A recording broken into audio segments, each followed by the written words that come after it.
राहत्यात समता पतसंस्थेवर ईडीची धाड. खरात प्रकरणी कोट्यवधींच्या व्यवहारांचा तपास.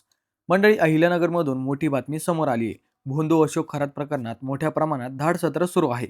त्याच पार्श्वभूमीवर समता पतसंस्थेच्या राहाता शाखेत सोमवारी अंमलबजावणी संचालने यांचे वरिष्ठ अधिकाऱ्यांचे पथक अर्थात ईडीच्या पथकाने धाड टाकली. शाखेतील आर्थिक व्यवहारांची दिवसभर सखोल चौकशी सुरू होती.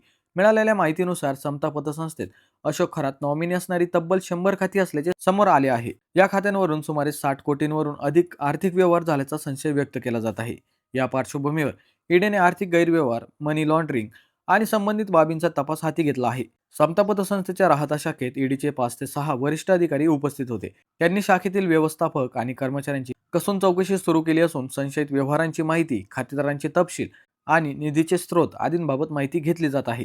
अशोक खरात याच्या मालमत्ता, त्याच्या नावावर किंवा संबंधितांच्या नावावर असलेले व्यवहार तसेच पतसंस्थांमध्ये आर्थिक उलाढाली यावर विशेष लक्ष केंद्रित करत आहेत.